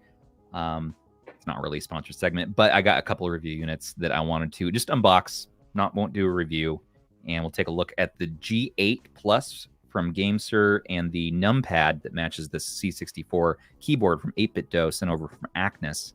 You guys want to take a look real quick? Like, you have no choice. I just ask you to be nice. Let's do it. Just be mean. Do it. Oh, okay. Good. No. Aish, too bad. Somebody's got to do it. I want one of those. You got it to her. I need to get one. I got the low end one. Sorry. Well, everyone knows it's my new favorite controller for. I need to get one of those. Rob, do you want to share your experience about it while I unbox this? You'll provide the voiceover. I'll do the visual. Sure. Yeah. So I haven't touched it yet. So basically, it's an improved, upgraded, updated version of the original G8. It's Bluetooth only. It doesn't have USB-C anymore. But if you go over to Clef's channel, you can see how good the latency is on that Bluetooth. It's pretty amazing. It honestly, it just has those small refinements that make it just a better controller in many ways than the original G8.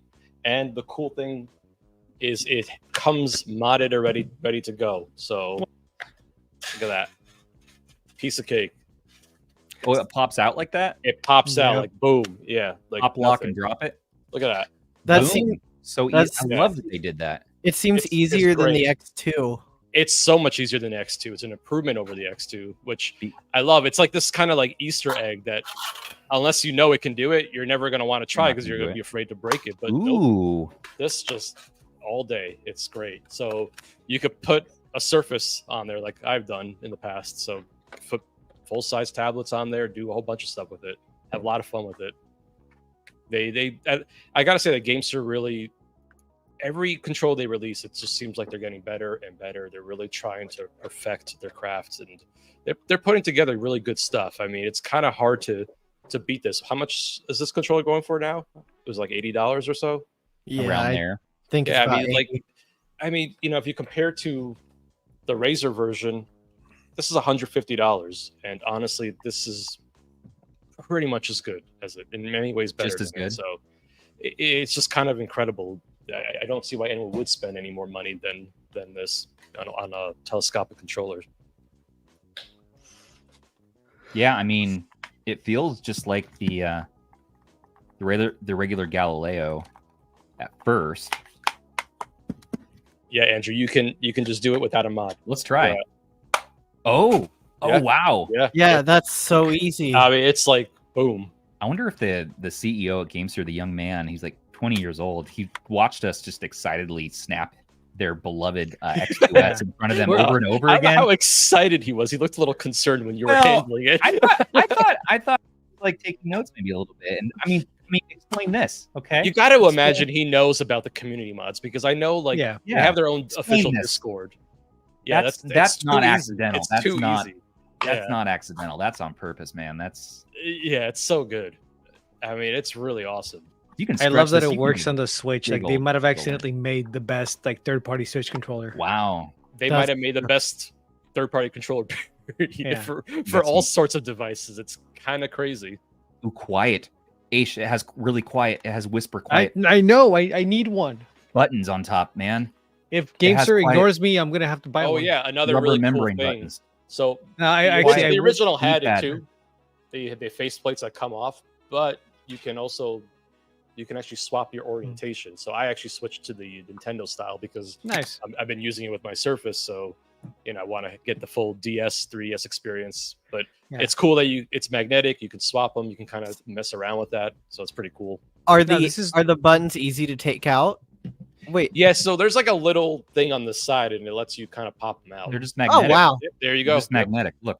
Nice. Look at this. Yeah, this is definitely one that I'm gonna be picking up. I don't know if I'm ever gonna review it, but I just want it for personal use. Can you take the D-pad off? That's how the original G8 was for me. I never reviewed it, but I mean, it was featured in so many of my videos. Man. I talk about it all the time. I loved it, and the Plus just improves on it in every way. If you're interested in this, I'll have the Amazon link as soon as it's available. This is not available on Amazon yet, though. This is up on AliExpress right now, though, and it's in our description if you're interested. Again, GameSir did send this one over for review. This will sort of be my thoughts on it. I'll play with it and tell you a bit about more on the podcast at a later date. Maybe I'll make a video, but it does have the Bluetooth button right there for pairing. It has USB-C for charging. And one thing I wanted to point out is that this version has Hall sticks, the usual stuff that the G8 has. They've now included rumble and gyro support, which is the only, if you remember my video, it's the only thing I wanted out of this. I love this, but I just wanted haptic feedback. That's the one thing. I will say that done it does lose one thing besides the USB-C port, which I mean to me is not the biggest deal breaker. It does lose the 3.5mm headset jack, so that's the only thing. And again, for me, I never personally use it, but I know for some that might be something worth noting. Oh, really? Yeah. Okay. Well, I think what you've lost and what you've gained, I think overall, I think the G8 Plus is a nice improvement just in general. Can you take the buttons from the G8, the Galileo? No, those don't come out. They don't come out. Yeah. So the covers actually you can swap them, so you can have like the gray on that one and kind of mess around with that. I think that would look pretty nice, actually. Well,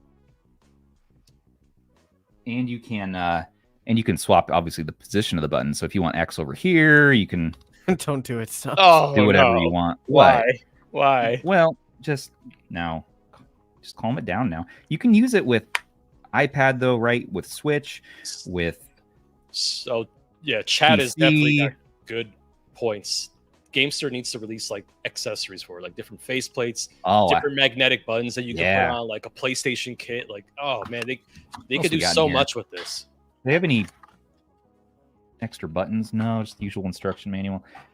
Yeah, there's just a lot of room here for modability, customizability. So cool. I agree. So cool. It's crazy how far they've come though, because I actually pulled out like one of their older controllers, like just the regular X2, and I'm holding it in my hands compared to what they have now, and it's like, wow, they really have come a long way. Yeah, they're swinging for the fences now. This is so cool. Yeah, I just don't feel the need to really consider much else. It's one of the best telescopic controllers you can buy, honestly.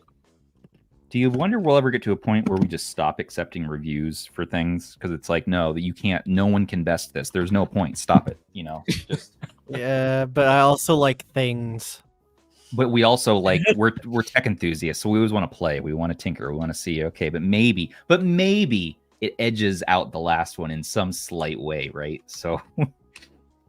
We live in this. That's the one thing. GameSir is almost like Ambernick. They kind of need to slow down. Just relax a little bit. Like you're actually putting out good product. Just let it simmer a little bit. You know, slow your roll. I actually feel like it makes more sense for them to put out products more frequently because it's controllers. It's not a handheld. So controllers, there's going to be different needs for different people, and most manufacturers are going to be like that. Outside of games, like in like actual gaming is really the only tech market where you don't see like the crazy release schedule. If you look at anything else, like laptops, PCs, all of that, you're going to see a new product all the time because they kind of have to.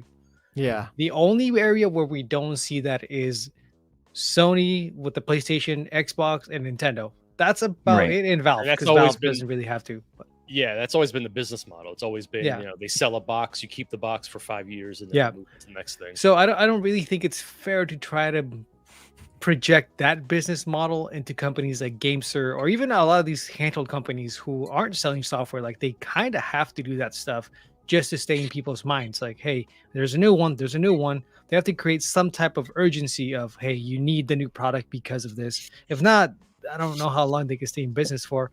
Unless you're Retroid, but we all know the whole sister company thing there. Right. Yeah, speaking of which, GKD and what's the other company? ZPG are the same company, but they're publicly out as the same company, so it's not a surprise. But we've combined those channels in our Discord if you wanted to know. Because it's like, why kid ourselves anymore? Yeah, their new like bubble, why game kitty ourselves? Right. Why exactly? Why game kitty ourselves? Their new handheld, the bubble, is coming out as both the ZPG bubble and the GKD bubble. And so it's like, okay, now we just need to embrace this feature. Yeah, I mean, just look at how many different laptops Asus makes or Lenovo makes in the same year. And those are way more expensive things than just another controller. Right? Yeah. Let's see, how do I... You have to change it to controller mode. You're right. I was like, I knew I forgot a step. Dang it, Stubbs. Thank you. You guys are the wind beneath my wings. Now it's working. Let's hope that his gameplay here is better than Celeste. If he lets go of the controllers, it kind of plays itself, so it's okay. Oh, that's true.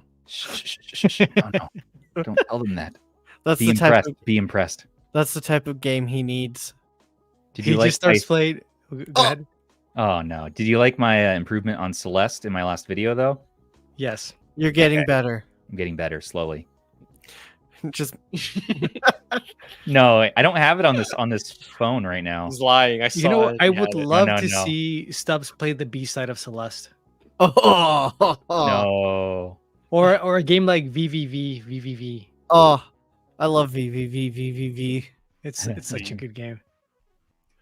Wait, so do you actually say the V's like the 5 V's twice, or is it just once? Because I've heard it both ways. I say VVV. Isn't it 6 V's? Oh, it's 6 V's? I forget. No, I think it's 5, isn't it? VVV. No, what? Is it 5 or 6? No. I don't know anymore. That's Aish's fault. He's making me think about V's. It's 6. It's 6. Okay. VVV. Yeah, VVV. That's how I say it. Okay. Makes sense now. I mean, someone just mentioned you could say V6, but that's not as fun. Makes me think of a Hemi, like truck. Yeah. I love a good V6. What should we play here? That's what I got installed on. Do you have Celeste? They have an Android port? Because I don't think so, no. I have Dead Cells. It's not like we've ever emulated games. We've never. I don't have emulators right now.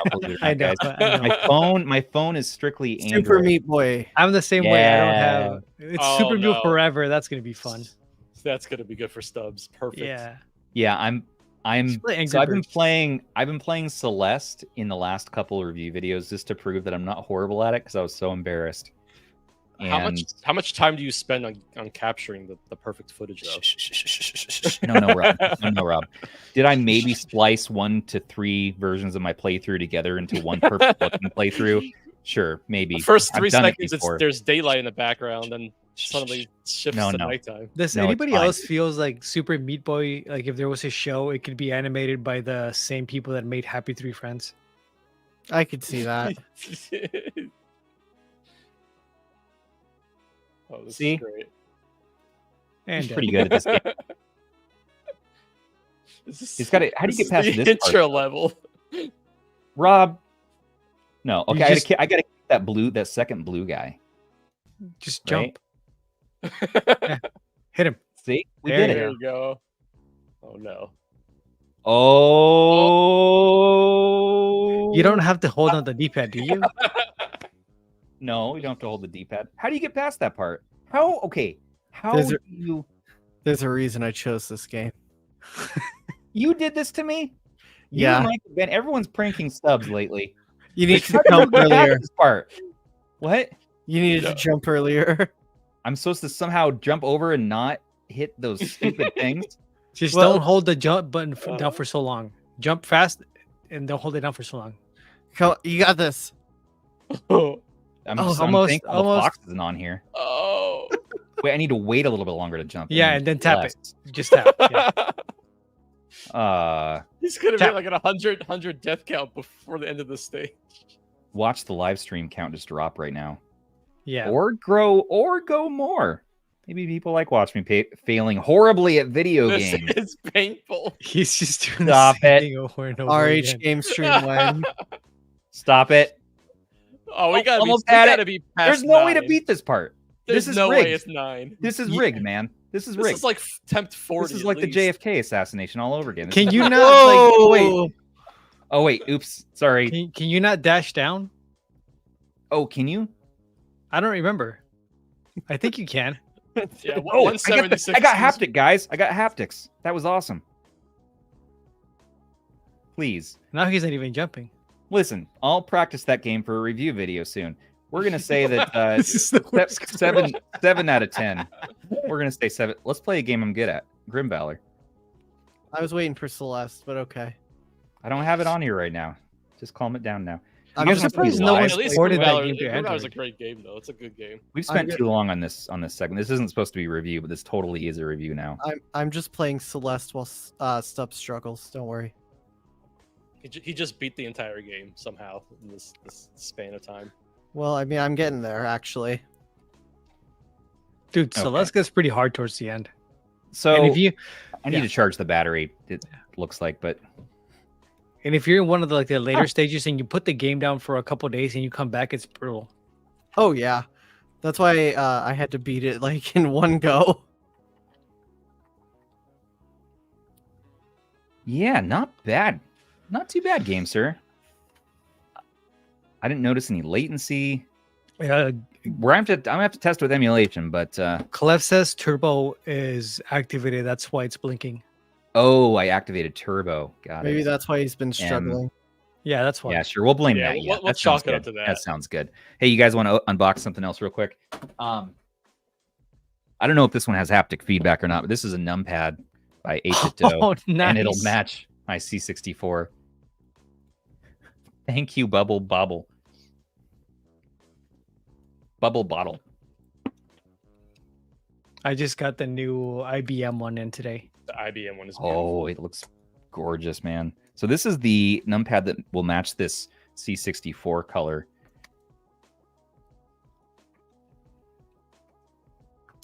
Yeah. As I figure out how I had the same issue earlier today. I was like, why did it not want me to open it? why doesn't it want to come out? And then the box opens in slow motion. Well, obviously I was bad at Super Meat Boy because of the turbo button. So that's fine with me. So this is not only a number pad that you can attach and use as any other number pad, pair it with this controller, but it's also wireless, which is cool. And separately, it's a calculator. Thank you, Sean. What kind of switches are in there? The best. I don't know. I think it should be the same as the keyboard, which if Sounds that like the same. if that's the case, it should be like Kale Box whites. Didn't they used to have like just standard red, blue, brown? When did they switch over? No, Listen to this. Or has it always sound been like to you? that? Can you Yeah. hear that? Can you hear that? Yeah, it sounds like whites. Oh, it's beautiful. Well, 3 of the 4 of us are whites. Oh, No. Wait, Ban, you're white? It's Amish. Okay, so this could be a handheld. I wonder if we can hack this and get a little bit of Virtual Boy going on there. On the screen. Does this have a processor in it? It has a wireless. Could you turn it on and then test it? You didn't activate turbo until Death 22. Oh, Okay, so enter the cheat code 3003. 3003. It's just telling. So you have it in 2.4 mode. you need to. I think you need to change modes. Yeah. To what? Maybe turn it off and press the red button. Calculator mode? Maybe. Or do I turn it on and hit calculate? Okay, I hit you. Turn it on to one of these and then Okay, press there the you go. Oh, calculator. okay. 3003. Yeah, there you go. So what does that do? Have you tried 8008? That one too works great. 8008. Yeah. Oh no! Sorry, 8080. There you go. No, guys. Not in kindergarten. There are You've never- innocent you've minds never out done there. that in your calculator? There are children out there.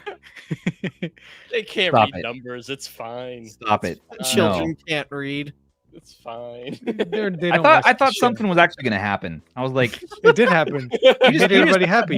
You just took me back to middle school. That was It made everybody happy. been It so did long make everyone happy. for that one. I mean, the 800869. calculator, so far, all the numbers that I Can you add up, enter your social security number in there? Does it Yeah. have enough digits for that? I think. No, Rob, you're not going to get me with that one again. No. But okay, it has a wireless option. You can plug it in right there. It's a numpad. It matches this keyboard. It retails for, I think, $40 USD, and it's in our description if you're interested. Thank you, Agnes, for sending it. And we will not have a giveaway or anything for this because they're actually, supposedly, at least for Agnes, doing a limited run. So pick it up. IBM one. Oh man. Yeah, oh yeah, Aish, you got the IBM. Let me see Yeah, that. but my bokeh effect is kind of ruining it. Let me see if I can All back good. up a little bit. Oh shit, sorry, Aish.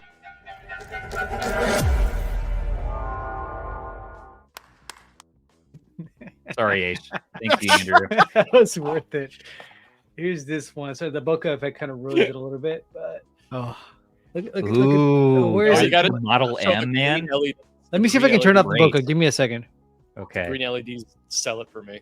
It's very nostalgic. I am impatiently Okay, that worked. awaiting my IBM one. Look at it. Oh, I it's love- gorgeous. right That is over here, the gorgeous. big- Does it have Oh, a that's co beautiful. co-pilot dedicated key? I hope not. That's the B key. No. Yeah, so this That is one I kind of awesome. like it because you can just play like B and A right here. Just map those in like RetroArch. I love the sound of that one. I wonder if that has different keys. Different No, it should be the switches. same. Should be the The Okay. keycaps are what's different. See, it's Nice. it's the same And- white switches. Here you go. I opened it up. I don't know if that'll catch the camera. Oh no. Oh no. Dude, Take these off. Oh no. got him. They didn't think you could do Oh. this. They didn't think that it would be like this. But here it is. Oh no, You would think it'd be like it is, No, see? but it do. Here, look at that. it's the same white switches. Oh, okay. It won't focus. It does sound about the same. Are we pulling out switches? So look at this. Don't So make you me could get the switch, combine man. this. Look, wait. I wonder if this. What if this has Bluetooth, right? And this has Bluetooth. What if we Where'd my button go? did a little? Oh, we have to pair it down here. He's really letting this go. Okay, let's pair them together. I mean, this is the content people tune in for. This is how we get exploding batteries. What if something just becomes self-aware in a minute? It doesn't like what you're doing. I think that'd be pretty funny to see Stubbs get taken out by a calculator, but that's just me.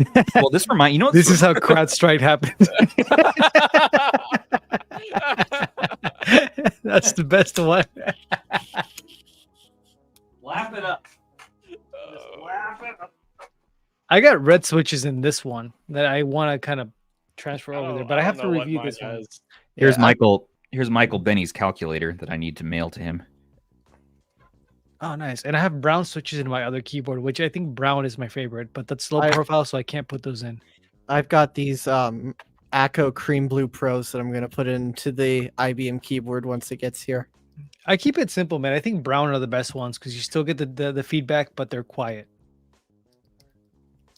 I mean, you're fair enough, but these are just like a nice light tactile switch that I like. Yeah, well, see, I like the feel. Let's say you're writing a script, or you're editing, you're going to be listening to that constantly, click, click, click, click, click, click, click, click. Like after a little bit of time, it kind of gets annoying. Where browns still give you that feeling, that tactileness, but you don't have to hear them. Yeah, but do they look this nice? You're not going to see them. They're going to be covered with caps. Yeah, but do they look this nice? That's true. You're not going to see them though. Plus, if it has the white LEDs underneath it, they're going to turn blue. Because the housings on these are blue. I'm kind of glad the 8-bit Do ones don't have LEDs. I never use them. I always turn them off because it kills the battery. Okay, I don't think that calculator is going to work with this, unfortunately. Let's try another one. Oh, you're still going on about that? Stubbs, please. Hold on. Don't worry. Is he going to spend enough time with this? I can go to the bathroom? I don't know. Listen. We're about to move. We're about to move on. Put Game Boy on there yet? No. Dang it, Stubbs. You should try the same cheat code. There we go. No. Up, down, down. TI-83 Plus works. Donkey Kong Country VHS tape also fits. Do these nuts fit?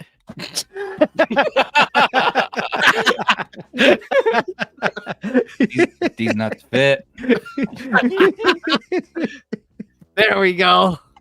Captain Skyhawk. Got him. Baz, you're asking the hard questions. I got him. Hold on my left stick. Just oh my god. Oh no. I didn't quite secure that on very well. Okay. Anyways, we'll move on. GameSir is watching this, so that they're not sending you a replacement. No, there's what do you do? Relationship over with retro handhelds. Now, they're mad right now. What did we do? Now Tech Weeb is new best friend. I'm gonna take this off the screen before I just get carried away. Digital Jedi, I think. Why are you saying this? Don't we have other topics to talk about? Well, I mean, I don't know. What are you doing? Do we? We have. Oh, you know what? We're gonna plug. Speaking of Digital Jedi, did you all know that we have a merch store and that it's in our description of like every single video and all of our links, all of our links lead you to the merch store. Digital Jedi recently purchased some merch off of our merchandise store and shared some pictures with us. So there you go. There's Digital Jedi's battle station, and he has a nifty. Not only does it have this very 8-bit Do keyboard, which he won in the giveaway, but he also then went ahead and purchased a mug that has the RH logo. That's very nice. And he also has this pillow. We have in our merch store. Very nice. Love that pillow. And also this, he made this himself, but this is like a little, I don't know what, like a plaque. What is that, band? This is it's like a 3D printed image with like Qforge. That used to be our banner. I sent him our banner file and he made this and put it on his game station there. Proud to be 90 right there. Yeah, I love the collection. That's a solid collection. Oh, you got the white Wii U. Yeah, white. Never get rid of it. Keep it. Every year that passes, the Wii U gets rarer to find. Yeah, and anytime Rob gets mad at me, he likes to send me this image. Accurate. I would too.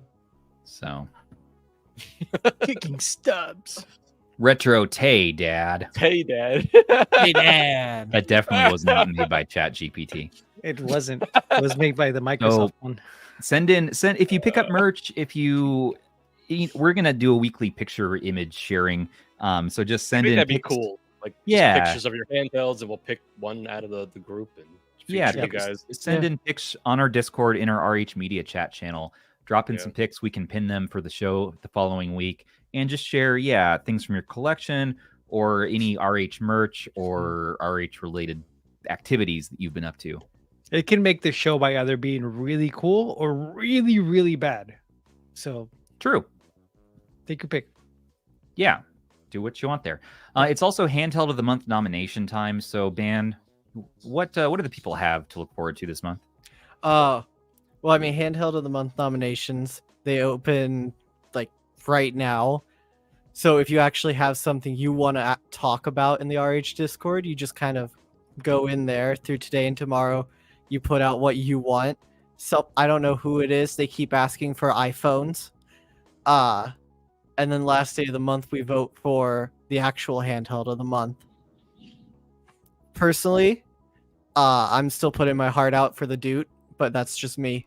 Sure.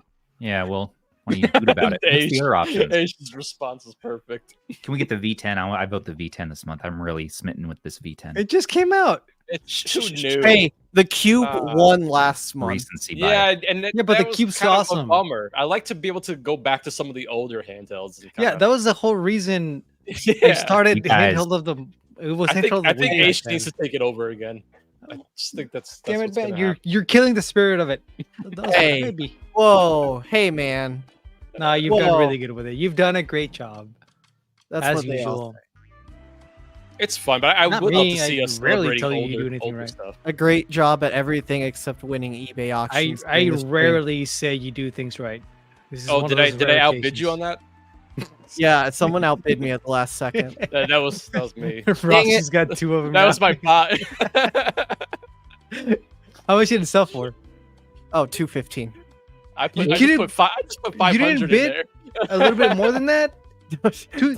Listen, guys. Even 220 for a 7600. Sorry. This isn't a handheld. Let me rein this in for a second, you fellers. Okay, so vote for your handheld, put your nominations in. I kind of hope the V10 wins, sure, or the original. Wait, what are the nominations? I need to go look right now. No, you're putting in your nominations. You gotta nominate what you want. Yeah. We're not voting yet. Okay. No, just go put it in. Voting is the last day of the month. Chicken, whatever you want. Yeah, that's right. But also, we just had nomination rounds for the newest game of the month for August, and voting is happening right now. I put in a nomination this month for Apocalypse for PS1, which I was gushing about on the TechDweeb Roundtable video, and I would say definitely putting a vote for that. It's not winning so far, but maybe with the power of the internet. Shotgun Mario, that one. Yes. Shotgun Mario, and Apocalypse, and what do we want? It's so ridiculous. It's so good. I'm forgetting the other ones, but Vigilante 8, if you don't vote Apocalypse, would be solid. Oh, Super Metroid's in there. I'm always Super down to Metroid. Super Metroid. I think that one's winning currently, I believe. Makes sense. It's a great game. Go vote. We need a remake. Sorry. Before you vote, though, watch this short clip from Zoo Reviews as he reviews the July games of the month. I still need to beat Beetle Racing before the cutoff. Zoo? Shh. Keep your head down. I only got a minute or two to tell you about Game of the Month this month. We started out with Chrysalis, which was an NES game. It's an RPG for the NES, which is kind of neat. And it was kind of neat. It got a little bit repetitive towards the end, and there was a level cap, so you couldn't just grind your way out of problems, so you had to get good for the last boss. But otherwise, it wasn't too bad. I liked it. I think I beat it pretty early on in the month. The first game that I played was actually Beetle Adventure Racing, and it's not very good. I didn't like it. It was pretty boring to me. It was an N64 Volkswagen Beetle Racing adventure, but there wasn't much adventure. And if it tells you anything, the forum thread on our Discord, it died from lack of any conversation. and it's not set to die after 2 days without conversation. It's a full week, so no one talked about it for a full week, which is 1/4 of the entire month we were supposed to be playing it. So it wasn't good. I don't know, I'll give it 4 out of 10. And while I'm thinking of it, let's go back to Chrysalis. I'll give that 7 out of 10. And the third game of the month was Ghost Trick. Now this is for the Nintendo DS, and it had a gimmick like a lot of DS games, except the gimmick was good. I liked playing this game. Honestly, the game could be a good contender for Game of the Year. It's pretty slick. The visuals were slick. The gameplay was pretty fun. It had an okay story. It wasn't the best story in the world, but it wasn't super convoluted like some of those DS visual novels. You know what I'm talking about. 999 was bad. Deal with it, Dan. Also, it had a dog, and everyone loved that dog. His name was Missile. Missile the dog was a 10 out of 10 character for me. And the game itself, I guess I'll give it 9 out of 10. It's easily going to make the Game of the Year awards, if not win the Game of the Year award outright. So I guess that's all I got to tell you. It's pretty short and sweet. And I got to get out of here because they're looking for me again. That's why I do these from my car. It's not that I forgot to do it a couple days before the podcast and Stubbs reminded me 4 hours before the podcast starts. No, there's a reason. The reason is I'm on the run from Johnny Law. Oh, by the way, Stubbs, tell your wife I said happy birthday. So, if someone could screenshot this moment, that'd be great. I wanted to let you know that it went away. The G8 Plus does fit Stubbs Nubs right there. So we can have that to look forward to. There's Zoo. This reminds me that today is my wife's birthday, and while we weren't going to have a show today, we were going to have it tomorrow. My wife is admirable and a devoted employee to her job, and said, I'm going to work on my birthday. And so she had a client site to visit today. And so she said, you know what? Just do the podcast on Monday. And I said, all right. So we celebrated yesterday and we're celebrating tomorrow. And I said, well, let's celebrate your day every day this week because you're my special wifey poo. And so thank you, Zoo, for the well wishes and happy birthday to my wife. And that's why we're having the podcast now, because as you can see, we're live on the internet. We are? Right now, on Monday. Yeah, right not now. Tuesday, like I said we were going to. I thought we were just hanging out. Oh, this is so mean. This is a warm-up for the podcast. Oh, okay. I think, basically. This is kind of like... Happy Bibble Day. It's always like that. Yeah, happy Bibble Day. Happy Bibble Day, guys. I hope you're bibbling. Yeah, I've been bibbling a bit lately, and... I don't know where that came from. It started. Oh, so Bibble is a aquatic salamander that lives at the local museum. Isn't that an axolotl? And it's an axolotl, which is a salamander. Which is it's a salamander. It's a type of salamander. Does anyone have a picture of Bibble around? Let's see. Where's my Bibble? Yeah, get your Bibble out, please. Let me get my Bibble. No, we're gonna have to cut the stream if you do that. I was at the museum recently, and I saw this axolotl, and I was like, "This is the cutest freaking axolotl I've ever seen in my life." And I just kind of started bonding with it, hanging out. And my kids like to go there every week. We have a pass, and I just kind of hang out with this axolotl. They're looking at dinosaurs and science stuff, and I'm just like, I'm just going to hang out by the fish tank. He's my buddy, so his name is Bibble. And let's see if I have a picture of Bibble. Stand by. Oh, you know, where is if you it? Try hard enough, yes. Ben, I need you just to calm me down there. Relax, no sir. thanks. Because you got a haircut doesn't mean you get to just go crazy. Toss Okay. us around, yeah. Yeah. Finally starts to look his age, and he gets all on his high horse, and yeah, aggro. Yeah, the hormones, yeah. young teenage hormones. All right, so here's my friend Bibble. Bibble, Bibble, Bibble, Bibble, Bibble. So without any context, I just uploaded this as an emoji and a sticker to our server and just gave no backstory. And so and then Ban and I just keep using it. People assume there's some sort of context or inside joke going on, but it's just a local axolotl that I know that I'm friends with. So use the Bibble emoji. I don't know what it means when we use the Bibble emoji, but like he's so cute. So it just means like, I guess, happiness. It sparks joy. Get Bibble a bubble. Get Bibble a bubble. It's too funny. I'm like, GKD Bibble's coming out. Like GK, that person's a Barbie fan. Yeah, and then it turns out that this isn't just a random nonsense name, which made me laugh so hard. But it was actually a Barbie character. Oh, so very scary, frightening Barbie character, though. That's so fitting for Stubbs. One of my favorite axolotls. So I think it's the year of the axolotl. Okay, now what else do we have here today? So we talked about Zoo. We talked about my problems. All of them. Yeah. Game of the month voting. That's right. So go ahead and vote. Jump in our Discord. Vote for the games that we like. We're using this platform for evil. And lastly, we are going to talk about the games. We're going to end on the games we've been playing. So we have a new segment on Sundays that's coming out called The Games We've Been Playing on our website. And, Jelanimal and the whole writing team shares what they've been playing. So to pair with that nicely, we're going to talk about what we've been playing. And a few of us already answered on here. Do we have Ban or Ban's answer on here? Yeah, my answer's on here. I've been playing 2 games in the last week. There it is, right there. Abathor. So you got a game to review. You're the first of the RH crew to get an actual game to review. This dev sent you Abathor for your Steam Deck, right? Well, or for your Windows handhelds. Steam key. Just a Steam key. Do you like it? Oh yeah, it's kind of like those old arcade games, or it kind of reminds me of Golden Axe. It gets pretty challenging fairly quickly, but like it's really satisfying to get through like the big bosses. How much is it? I don't know off the top of my head. It's not too expensive. Is it more money? Less money? It's on the less money side of things. I'm gonna look this up. Abathor, huh? This is $13.49. It's on sale right now, actually. It just released a couple days ago. Yeah, because when things first released on Steam, they usually have like a 10% off sale. So it's $13.49. It's getting good reviews. It's mostly positive, very positive. Would you say that it doesn't say that it's compatible with Steam Deck, says unknown, but the dev was saying that it is. Yeah. Is it getting DLC? Do you know anything else about it? I don't know any. Yeah, it's got up to 4-player co-op. There are currently 50 levels in the game, at least. You have, just like old arcade games, you have like a certain number of credits.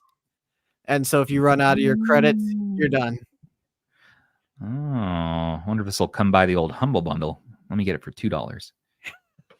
I mean, I think it's worth the $13. You're gonna put in a lot of time for that.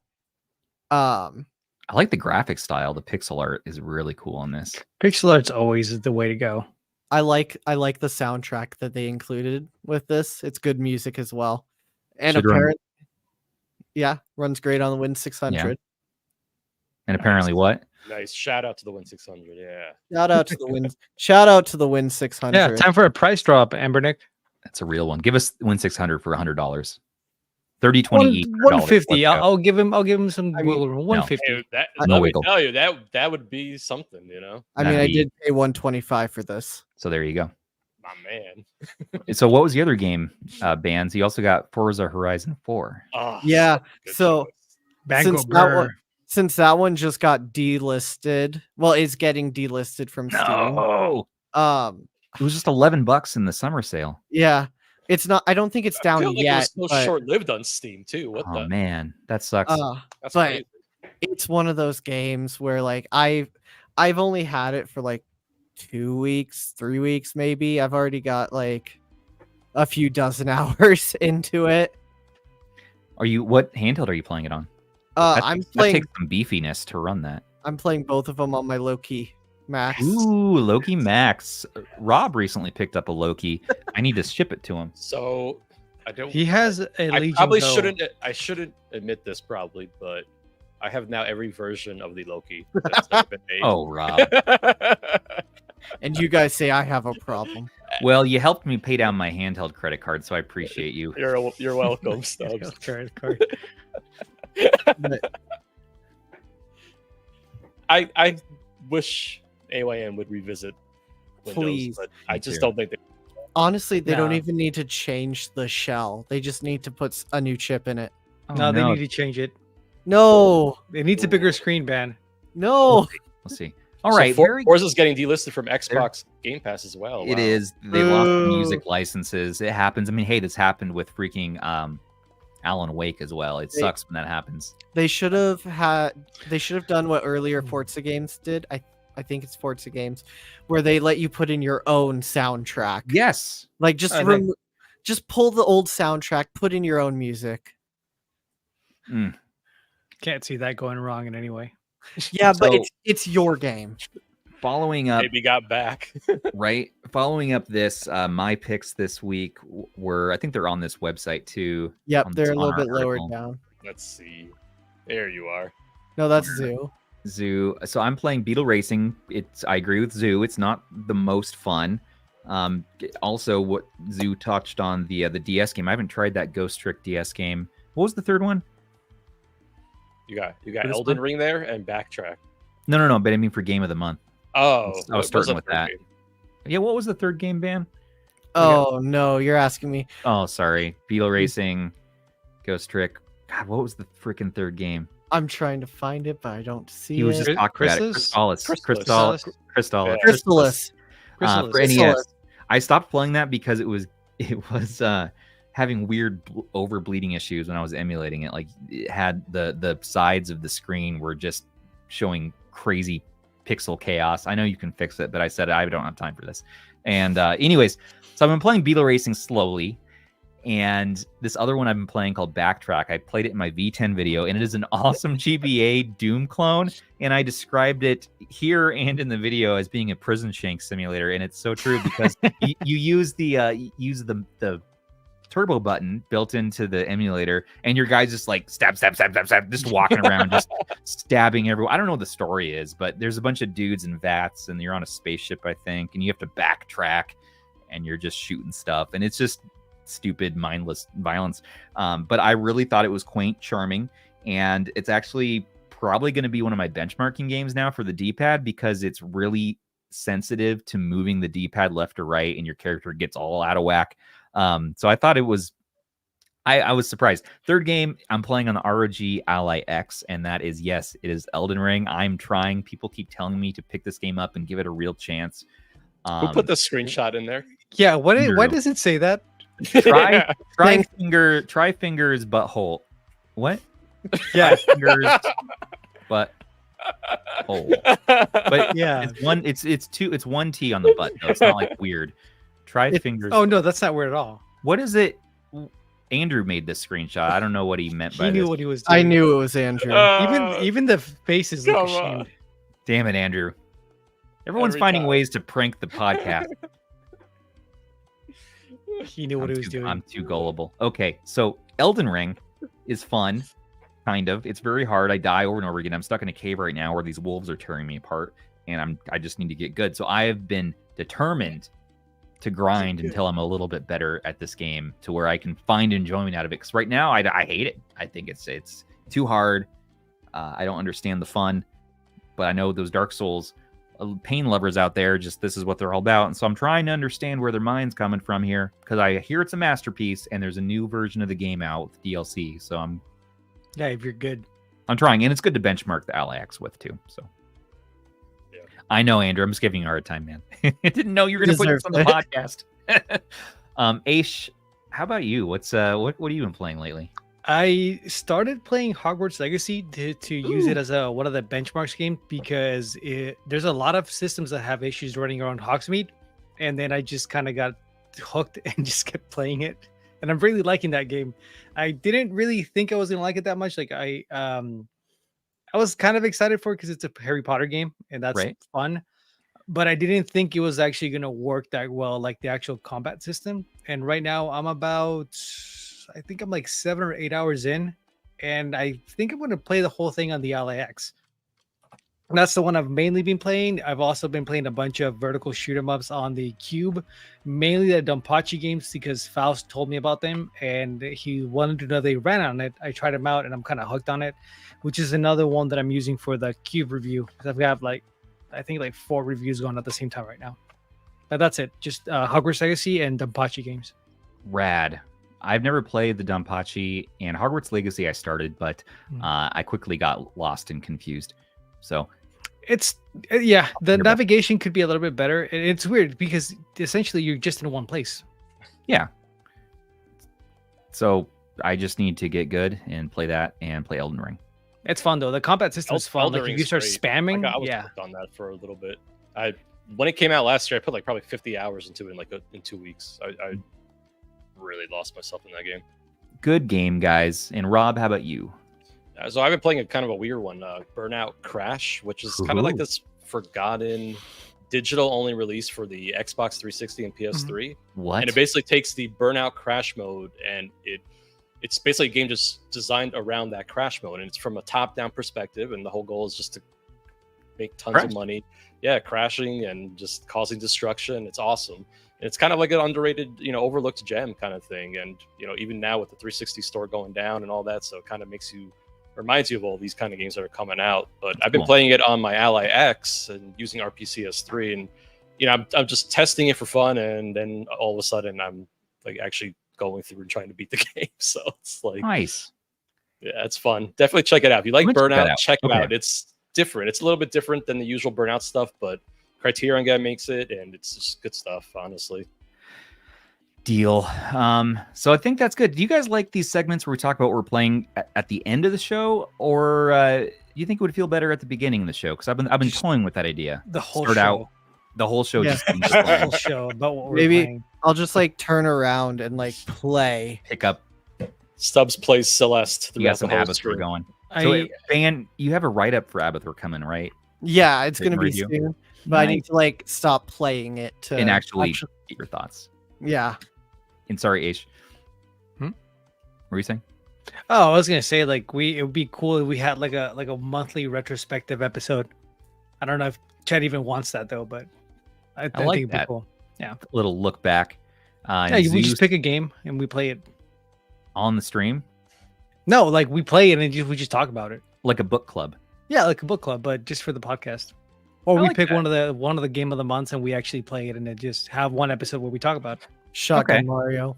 Okay. Shotgun Mario. Yeah. I like this. I like Shotgun Mario's. You guys. Vote for Shotgun Mario. I guess vote for Shotgun Mario. I featured it in a video with ROM hacks for S4E24. It's really fun. That's a really good video. What's funny is like the day before you put that video, I watched it and I was like, "What is this?" And I saw Shotgun Mario, and then you featured it. I was like, "I gotta play this game." It's crazy. It's so the concept's so silly, but it somehow works. It works. Have you played the Celestio? Yeah. For anyone that doesn't know, that's yeah. Go ahead. Yeah, go ahead. Yeah, no, you're good. I was gonna say that's Mario 64, but it's Celeste. It's crazy. Yep. It's time. It's time to duel. I can't believe it's been that long. Wow. Time. Get a calculator. I mean, a number pad. Don't forget your cheat codes for it. Get an Epido keyboard. Well, dudes, it's been cool hanging out with you. We're gonna do it again next week. Who do you have Monday after? Hey, Zoo, I'm ahead of the game. Week? I already played the game. We're gonna talk about that. Listen, everyone, just calm down. Just because of that, I'm gonna start voting for games I'm never gonna play. Well, very good. Thanks as well, everybody, for watching, subscribing, and all that. For your weekly dose of this handheld news, and a special thanks to our guest today, which is the love between the three hosts. Check us out at our various places, and thanks to our channel members, patrons, and subs for making this show possible. Perks with us start for as little as only $3 a month, or buy some merch. We'll feature it in the show. Send some super chats in and make us interrupt ourselves every 10 seconds. It's fun. It's good. Viewers it's fun love what we're doing. Don't forget to check out other videos and join us Discord to chat and play games. And join us next week where we're going to have ETA Prime on the show, if you can believe it. That'll be fun. That's crazy. We're going to play some games with him and get down and dirty and just, hang out. But in the meantime, as always, this has been Stubbs on behalf of Rob, Aish, and Bye, Ban. everyone. Later. Bye. Take care of those handhelds. Take care of each other.